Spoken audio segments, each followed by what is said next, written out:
Hi mga kabaksh, I'm Sophie, 13 years old and welcome to my official account. Today you are going to enjoy mga typical day in my life as a student in young vlog in the Philippines.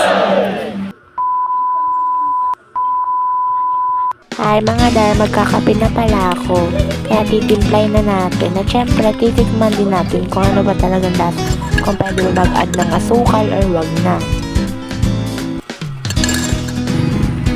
At syempre dadayo tayo ng LCC dahil nabalitaan ko may bagyo palang pararating, ang Berbina. Kaya bibili pala ako ng mga snacks para naman habang nagbabagyo kumakain kami ng mga chicheria. Baka isipin nyo galing yan kay mama ha, o kaya kay ate ha. Aking pera po yan. At ayan, pauwi na pala ako. At syempre sumakay na rin pala ako ng skates kasi na malayo talaga isa sa bahay namin. Hanggang sa muli, bye bye!